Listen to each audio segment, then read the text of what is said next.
a todas y todos, bienvenidas y bienvenidos a la conferencia de la Comunidad de Prácticas de Educación Sexual Integral. Y hoy tenemos una conferencia especial que va a ser un diálogo en realidad con los autores del libro Es parte de la vida 2, que es el material, aquí lo tenemos, es el material sobre adolescencia, discapacidad y sexualidad dirigido a docentes de enseñanza media. Así que es un gusto tener la primicia de la presentación de este libro para Flaxo con dos queridos colegas que son los autores del libro y a quienes muchas y muchos de ustedes conocen. Aquí están Sergio Meresman y Diego Rossi. ¿Cómo están? Sergio, ¿cómo estás, Diego? ¿Se escucha?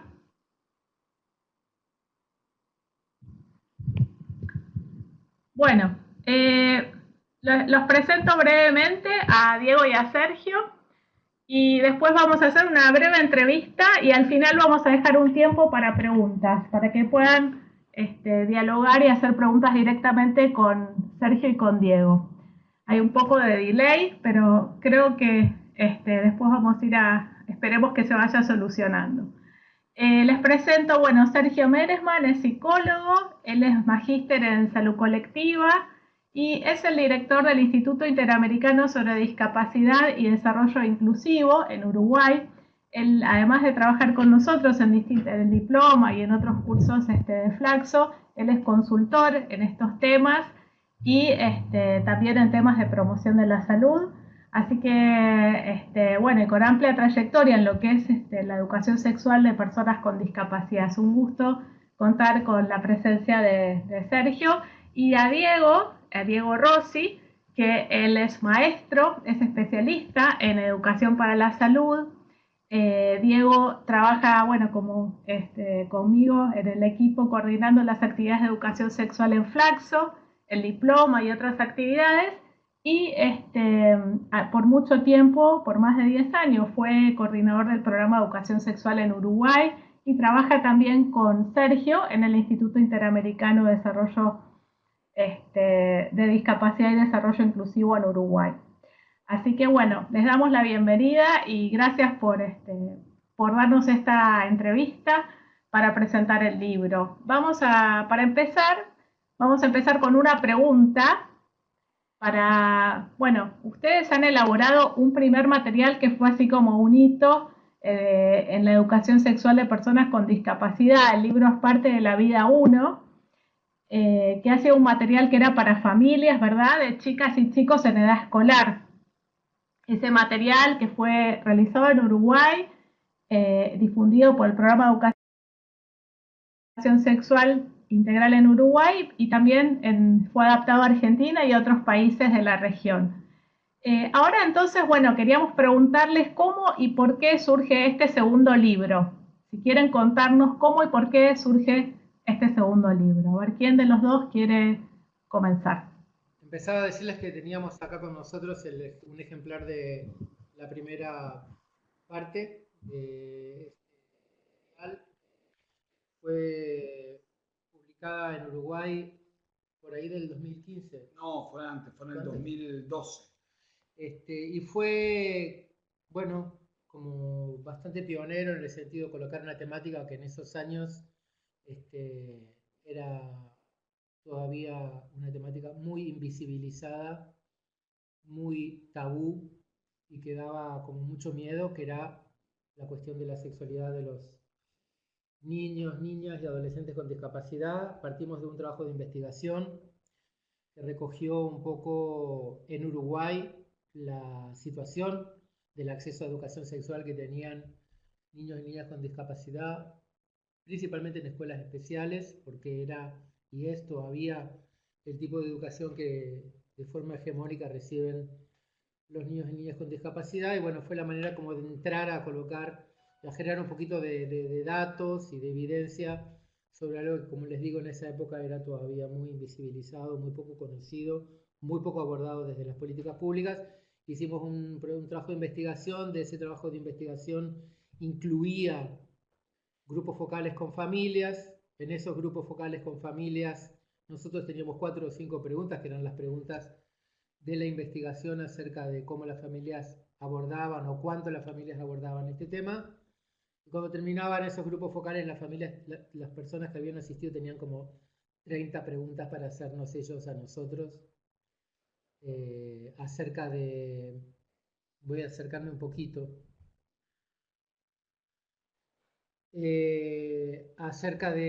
Tenían muchas preguntas para hacernos ellos a nosotros acerca de cómo hablar de estos temas, así que un poco con las preguntas que planteaban las familias se armó el índice de este primer material.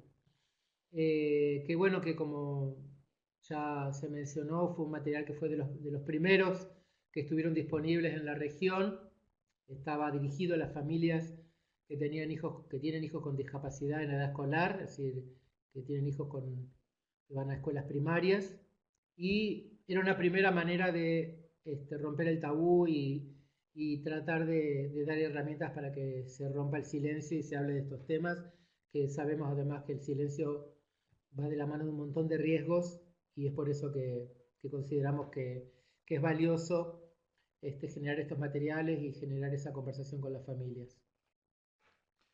Bueno, no, y lo que derivó este material fue que, si bien era un material para familias originalmente, fue muy demandado por los docentes, las y los docentes. O sea, se transformó este primer material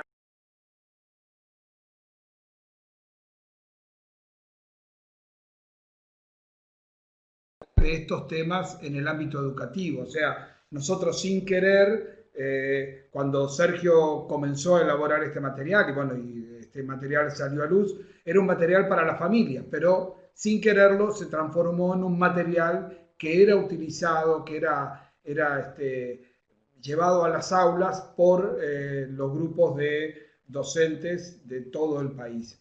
Y además, también eso colaboró también para poner en agenda de la política pública los temas de la educación sexual para las chicas, los chicos con discapacidad. Estábamos hablando de un público de educación inicial y primaria, para allí estaba dirigido. Sabíamos que esto estaba como impregnando otros grupos etarios, pero originalmente estaba dirigido a estos grupos. Entonces fue allí que por el 2015, por 2016, comenzamos a pensar la posibilidad de desarrollar un material que pudiera acompañar a los chicos en su itinerario educativo. Entonces comenzamos a pensar en un material para trabajar estos temas en la educación media.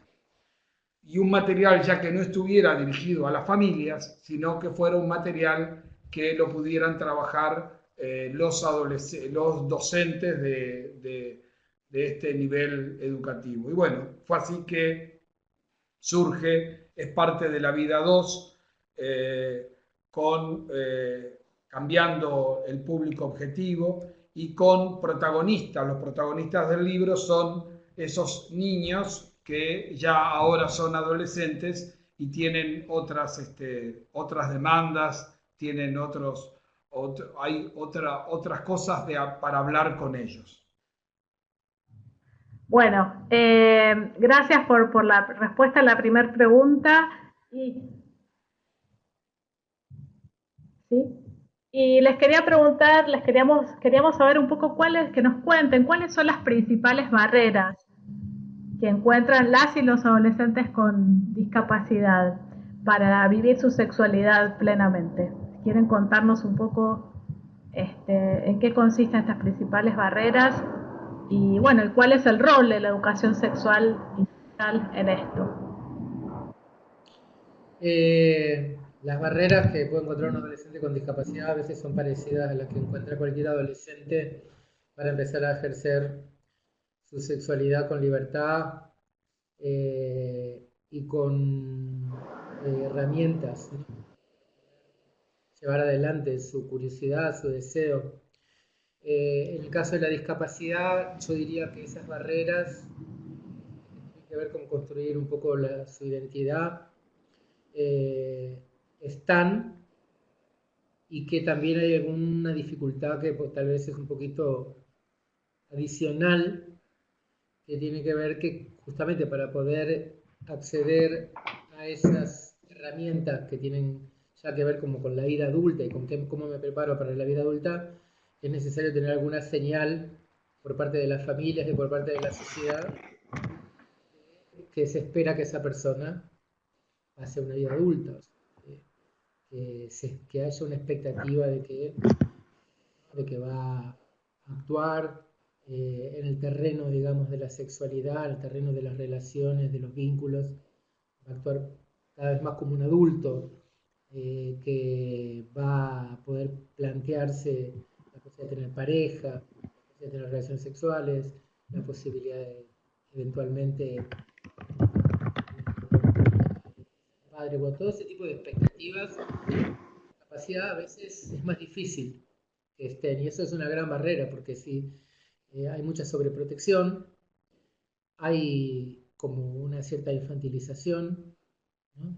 Van un poquito como rezagados muchas veces, no en cuanto a su nivel de desarrollo, porque el nivel de desarrollo muchas veces es el mismo, sino en cuanto a las expectativas que del lado de la familia, del lado de la sociedad, del lado de los adultos, le da las señales que necesita para poder crecer. Eso a veces escasea un poco, y yo creo que eso, por ese lado hay una barrera importante. Sí, también está la otra barrera que hace a las cuestiones más del acceso a la información, ¿no? Digamos, hay muchos materiales, por ejemplo, en temas de educación sexual. Hay muchos materiales de educación sexual, pero hay pocos en condiciones de accesibilidad para los chicos y las chicas con discapacidad. Entonces, si nosotros decimos que la información, el acceso a la información es una fuente importante para construirnos, si no tenemos, los materiales no son accesibles, eso es una barrera. Entonces, allí hay una cuestión de, no es que las chicas y los chicos no puedan alcanzar lo que quieran, sino que a veces la sociedad construye barreras a través de materiales que no son accesibles, que son barreras que no permiten que se desarrollen en su plenitud. Siempre nosotros tenemos muchas anécdotas en relación al trabajo con chicas y chicos sordos, donde solamente por no haber tenido acceso a información, llegaban a los 16, 17 años con conceptos de lo que es la maternidad, de lo que es de lo que son las relaciones sexuales, o nada más de lo que es la procreación, que parecían chicos de menores de 10 años, ¿no? Porque no tenían el acceso a la información, no porque no fueran capaces, sino porque había barreras en el acceso a esa información. Entonces, uno de los temas, por supuesto esto que planteaba Sergio es fundamental, pero también lo otro, poder posibilitar que realmente el trabajo el trabajo educativo sea realmente democrático y llegue a todas y todos de igual forma. Eso también es un desafío y una barrera que puede ser la diferencia entre un chico con discapacidad o una chica con discapacidad y una chica o un chico sin discapacidad. Allí nos parece que es sustantivo. Después hay barreras, yo creo que la cuestión de la autonomía, ahora vamos a entrar un poquito por ese tema, pero la mayoría de los adolescentes cómo construyen o cómo acceden a la cuestión de sus derechos sexuales y reproductivos, o cómo descubren sus preferencias, sus posibilidades, sus propias inhibiciones en relación a eso. Bueno, saliendo de la casa de los padres. Para alguien con discapacidad es difícil salir de la casa de los padres. en un sentido tiene que ver con la sobreprotección y con las condiciones que ponen las familias para dar autonomía, y en otro sentido tan práctico tiene puede ser poder acceder a transporte, poder ir a lugares de diversión a los que van otros adolescentes, otros jóvenes, poder asistir a conciertos, poder ir a recitales, ir a los lugares en donde cualquier joven, cualquier adolescente empieza, digamos, a funcionar un poco en ese campo, ¿no? Bien, muchas gracias. Y considerando estas barreras, estas múltiples barreras, ¿cuál creen que es el rol de los docentes en este tema? ¿Cómo pueden los docentes eh, y desde el ámbito educativo trabajarse en la educación sexual integral justamente para abordar estas cuestiones? Bueno, el rol del docente es el mismo que cualquier docente tiene con las chicas y los chicos, con todos. Es habilitar los espacios,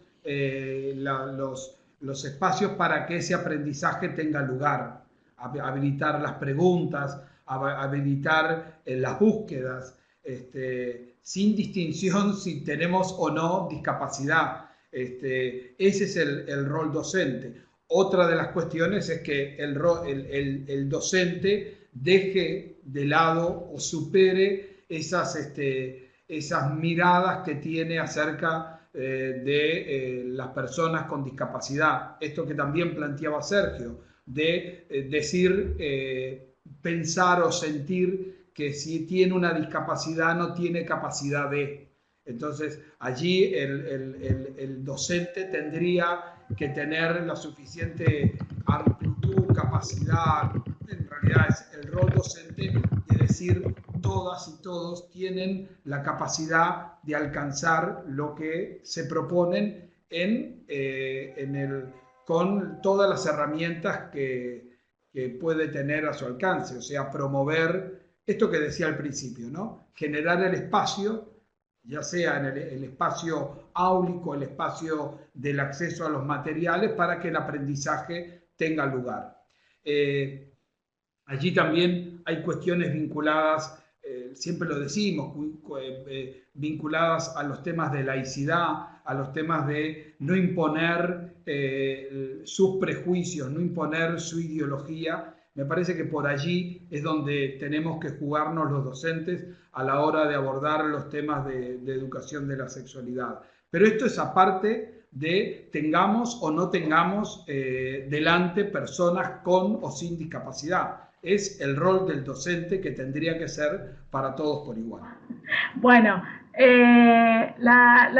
o sea, siguiendo con esta línea del rol docente y la educación sexual integral, ¿podrían decirnos como algunas puntas para trabajar este tema de la educación sexual integral con adolescentes en la escuela? O sea, ¿cuáles serían los temas centrales, las puntas, digamos, por las cuales se puede trabajar este tema, un poco basándose en el material, ¿no? En las cuestiones que se presentan en el material?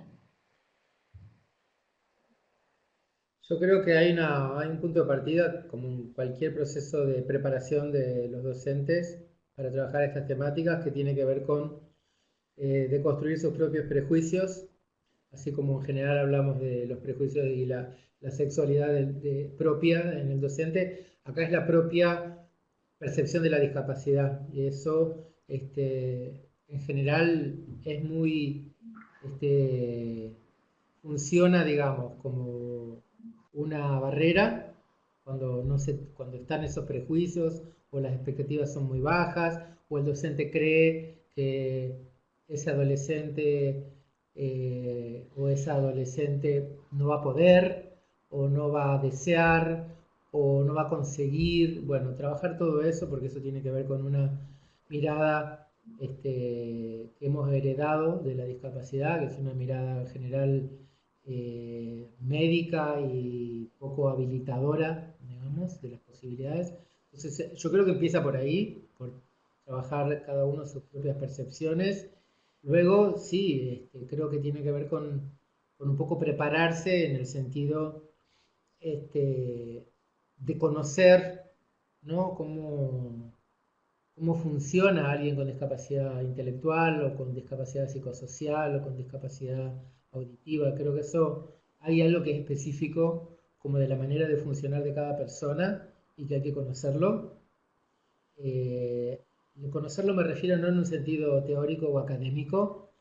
Este, yo lo que sé sobre discapacidad lo aprendí compartiendo con personas con discapacidad. Entonces creo que no es convertirse, digamos, en un erudito de la discapacidad, sino ir al encuentro de la convivencia con personas que tienen su manera de funcionar, como todos tenemos alguna manera un poco diferente de funcionar en el mundo. Entonces yo diría, estoy inventando un método acá de formación docente. El segundo paso es ir al encuentro para aprender de cómo funcionan personas que tienen diversidad funcional, diversas maneras de funcionar.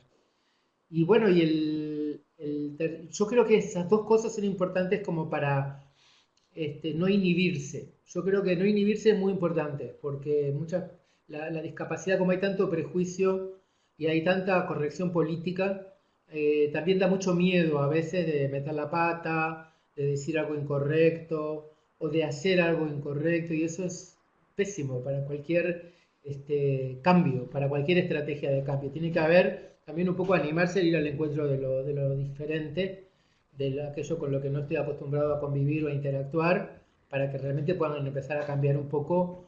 Entonces yo creo que el tercer momento sería ese, un poco animarse como a la interacción, perder el miedo de meter la pata. Y después trabajar los temas que se trabajan con el resto de los adolescentes.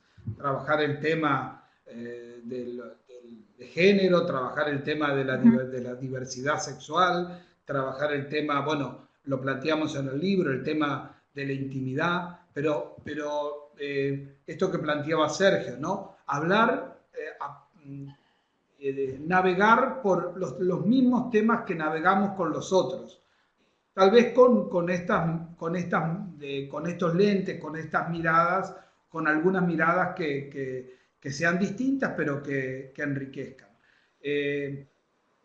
Recién María Teresa planteaba si existen alguna experiencia de trabajo con adolescentes con discapacidad sensorial. Hay muchas experiencias que han trabajado grupos de adolescentes con adolescentes. Nosotros podemos compartir después algunos materiales en la comunidad de prácticas o bueno, a través de algunos de los medios de comunicación a través de la plataforma. Pero hay muchas experiencias de este tipo de trabajo. Sergio el año pasado trabajó con chicos sordos, o sea, eran los promotores, los dinamizadores, eran chicos sordos con estudiantes escolares. Y realmente fue una experiencia muy enriquecedora. En relación a la pregunta por discapacidad visual, me viene a la memoria una serie de materiales que se hicieron. De hecho, está participando ahora de esta conferencia Maritza Melara del Salvador, que es una querida amiga y compañera un poco en el camino de la lucha por los derechos de personas con discapacidad. Y me venía a la memoria una serie de materiales que hicimos con organizaciones de ciegos en Centroamérica sobre VIH, y que salieron de ahí algunos materiales en braille y algunos materiales en audio, en formato de audio, que eran más que nada como una especie de radionovela, donde traía un poco el tema de la prevención del VIH desde un poco la perspectiva y el tipo de adaptaciones que son necesarias para alguien con discapacidad visual. Educación a distancia también.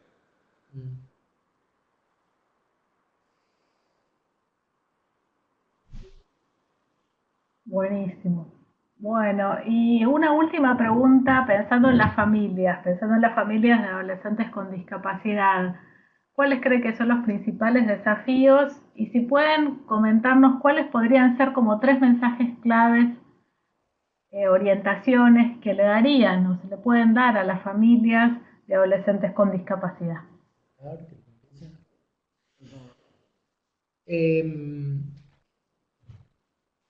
¿Por qué 3? Hay una cosa que, Bueno, pueden ser dos, mira, me uno, puede vienen como dos cosas en relación con esa pregunta. Una es algo que hemos trabajado, vamos a tener ahora, en un par de semanas, vamos a empezar un módulo en el curso que va a abordar y profundizar en la temática de derechos sexuales y reproductivos de personas con discapacidad. Ahí vamos a trabajar un poquito lo que viene de la estrategia VIP, que es la estrategia regional del UNFPA, eh, para la promoción de derechos y una vida libre de violencia de las personas con discapacidad. Y en todo el proceso que hemos hecho para generar esa estrategia, hay algo que hemos llamado la regla de oro. Y la regla de oro es muy simple y sería la primera de las tres cosas, y es cuando tenga dudas, pregunta a una persona con discapacidad. Hay todo un conocimiento acumulado en las organizaciones de personas con discapacidad y en las redes, y eso podría ser la primera recomendación. Cuando tenga dudas, pregunta a una persona con discapacidad. La segunda que se me ocurre, dejo la tercera para vos, Tomás. La segunda tendría que ver con el tema de abuso sexual. El abuso sexual es muy prevalente, particularmente en el caso de las muchachas, las mujeres, las jóvenes con discapacidad intelectual y con discapacidad auditiva, las muchachas sordas, las adolescentes sordas. Es muy prevalente por el lado del abuso sexual y por el lado de la violación de sus derechos en el sentido del consentimiento que se requiere para algunas prácticas médicas relacionadas con los derechos sexuales y reproductivos. Entonces, en la segunda recomendación sería un poco iluminar esa temática, que es una temática muy oscura, muy oscura por la oscuridad que le ponen a veces las prácticas médicas y por la oscuridad que también le ponen las familias y que le pone toda la tradición que tenemos de una mirada discapacitante en relación a la sexualidad de estas personas. Entonces, yo creo que la segunda recomendación es prestar atención a los temas de riesgo que tengan que ver con abuso sexual y manipulación sexual, y en particular el caso de las niñas y las mujeres. Sí, la tercera, yo me parece que volvería a la primera que decía Sergio, ¿no? Esta necesidad de preguntar, pero también ¿no se escucha? Esta que decía Sergio de preguntar, pero también de poner en palabras estos temas con las chicas y los chicos con discapacidad. Es con todos los chicos y con todas las chicas, poner en palabras, poder hablar de estos temas. Nos parece que es, en los temas de la educación sexual, es sanador poder hablar de estos temas. Por más que uno sienta que no sabe, o que por más que uno sienta que no puede, pero nos parece que es un gran, es un avance poner en palabras estas cuestiones. Poner en palabras, en gestos, digamos, hablar de poner en agenda estos temas de la educación sexual. Eso me parece que para las familias es primordial, y también entender que sus chicos y sus chicas van a ser grandes, van a crecer y van a, en su medida, hay que promover que sean autónomos y que sean, por lo tanto, puedan desarrollarse en forma integral y también ir con estos recaudos de lo que es el tema del abuso que en realidad está en la base de lo que es la información y el poder conversar de estos temas. Cumplimos con los tres. Tenés muteado, Karina. Tenés muteado el... Ahora sí, bueno, sí, buenísimo. Yo sabía que podían decir tres y muchas más recomendaciones.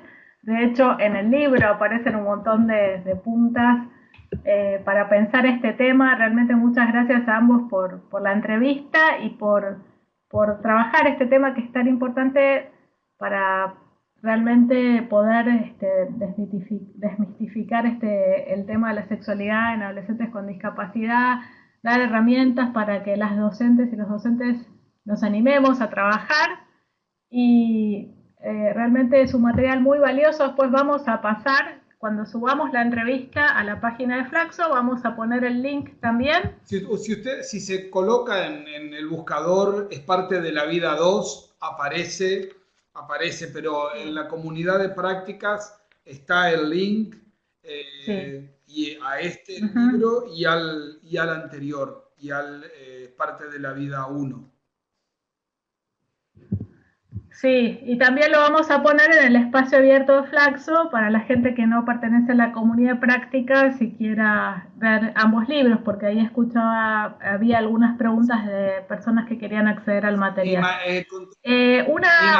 Una cuestión. ¿Sí? A María Teresa, que también ahora entendí cuál era su interrogante, también hay varios espacios donde puede acceder a materiales que puedan colaborar con lo que es la educación integral de la sexualidad en forma virtual. O sea, hay diversos materiales que pueden trabajar en forma virtual estos temas para chicas y chicos con discapacidad. Y si siguen adelante con el curso van a tener acceso a un módulo dedicado a esta temática. Telma. Bien. Bueno, ahora vamos a abrir un espacio de preguntas. Telma, a ver si tiene alguna pregunta que está escribiendo. Invitamos a las y los participantes que están escuchando a que puedan hacer alguna pregunta por el chat. ¿Sí? A ver si hay alguna pregunta. Sí, Telma dice que tiene una versión del libro físico, que nos cuenta cómo la obtuvo. Maritza dice un abrazo. Sí. A ver. Teresa, bueno, ahí ya respondiste la pregunta de María Teresa de los materiales, ¿verdad? Que pedía María Teresa. Maritza estaba saludando, mandándoles un abrazo. Vamos a ver, Sobeida, si tiene alguna pregunta. Acá, vos también, María Teresa también preguntó de la educación a distancia. Ahí también qué link que podrían utilizar. Y aquí veamos, a ver, hay algunas preguntas más. Acá. No sé si llegan a ver la pregunta de Carlos Moreno. Carlos pregunta, una barrera importante es la sobreprotección. Padres y profesorado corremos constantemente este riesgo en el trato cotidiano. ¿Perdemos de vista el derecho a la educación sexual de los jóvenes con discapacidad con estas barreras? ¿Cómo solucionarlo? Es importante lo que dice Carlos, porque el tema de la sobreprotección en general tendemos a pensarlo en las familias y también está en las escuelas, en las instituciones educativas. Cuando se trata de un niño, una niña, un adolescente con discapacidad, una idea de que siempre necesitarían ayuda, ¿no? Ahí hay como algo para nosotros, bueno, lo estamos trabajando en el IDI en relación con varias iniciativas, pero me parece como que hay una narrativa para cambiar, que es esa de que las personas con discapacidad siempre necesitan ayuda o siempre necesitan protección. Eso va a cambiar en la medida que vayamos cambiando la mirada acerca de la discapacidad que hay desde afuera, pero también en la medida en que las personas con discapacidad y fundamentalmente los jóvenes se vayan empoderando y vayan también saliendo, escapando un poco de esa lógica del buscar ayuda y generando una lógica de buscar autonomía.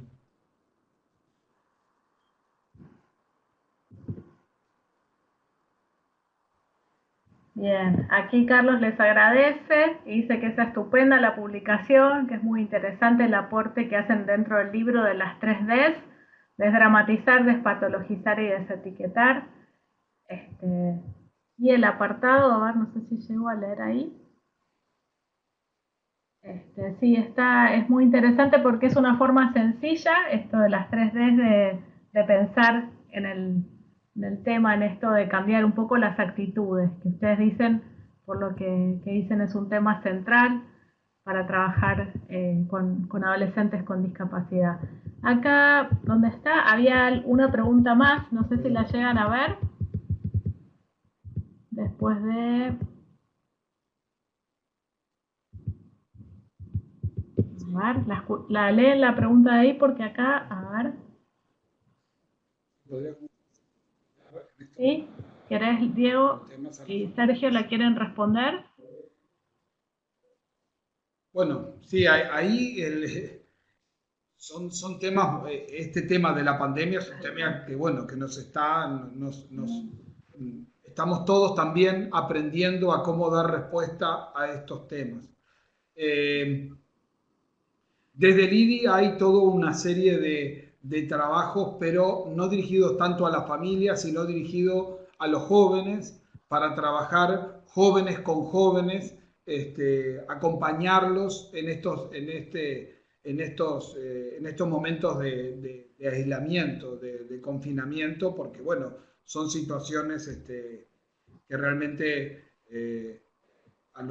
más en chicos con discapacidad, bueno, generan situaciones realmente de soledad. Entonces, hay instancias que el IDI está haciendo a través de un proyecto que tiene, que se llama Meta, están trabajando jóvenes con jóvenes para trabajar temas que exceden a lo que es la educación sexual, o también temas de educación sexual, como son la recreación, el uso del tiempo libre, jugar. Entonces, por allí estamos trabajando este tema. Con familias directamente en forma virtual, nosotros hoy no estamos, no tenemos ninguna actividad directa. Sí hay, como planteaba también hoy Sergio, alguna línea de investigación tratando de ver, pero no es una acción directa con las familias. Desde Flaxo sí estamos pensando, se va a trabajar hay alguna actividad pensada para elaborar materiales educativos para trabajar los temas de la educación sexual en forma virtual, pero no dirigida a personas con discapacidad, sino en general, por supuesto, con la visión, con una perspectiva de lo que es la discapacidad, pero no dirigido a familias. Tal vez para agregar a lo que respondía Diego, es que un poco lo que hemos tratado de hacer en el IDI en estos meses del COVID, es un poco recuperar algo que tiene una larga tradición en las redes de discapacidad, es la ayuda mutua. Por efecto de la exclusión, muchas organizaciones de personas con discapacidad, Asociación Down, Asociación de Ciegos, etcétera, durante todo el siglo XX, digamos, que tuvieron que generar sus propias redes de ayuda porque no había otra forma de reconocimiento de sus necesidades, de sus derechos. Hay una larga tradición, digamos, por el lado del peer counseling o el lado, digamos, de la ayuda de pares. En ese marco está un poco las actividades de jóvenes que Diego mencionaba. Hay otras, los que tengan interés pueden ir al Facebook de IDI, que se llama IDI en red, o sea, es facebook.com/IDI en red, es IIDI en red.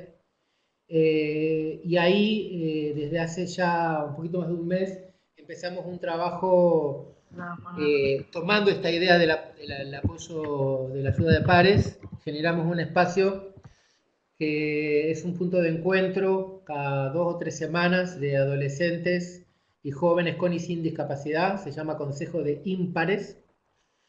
Y estamos, de hecho, este sábado hay una actividad a las 18 de hora de Uruguay, pero pueden encontrar información ahí en el Facebook. No es una actividad abierta, pero es una actividad dirigida a adolescentes y jóvenes entre 15 y 25 años, y es una actividad autogestionada de escucha y de acompañamiento relacionada con sus derechos sexuales.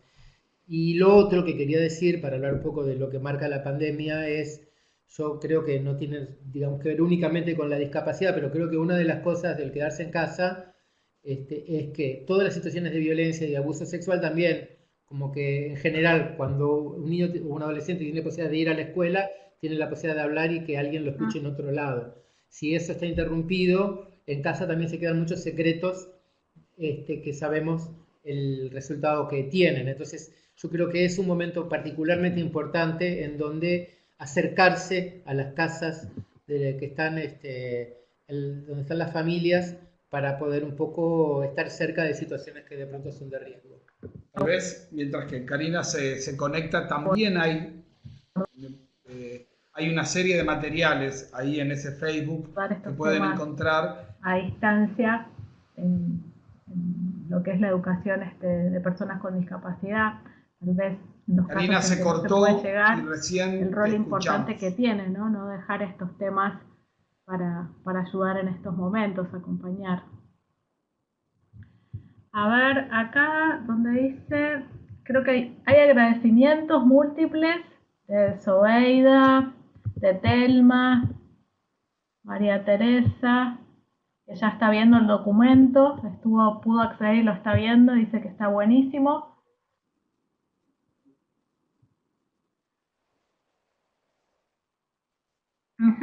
Sí, usted en la página del IDI seguramente está. Ah, ok. Bien. No, simplemente Karina, no mucho más. Estaba leyendo los múltiples agradecimientos que están dejando en el chat y no sé si alguna pregunta más. Hay gente que ya está, María Teresa, viendo el libro, que dice que le está sirviendo muchísimo, que le gustó el libro.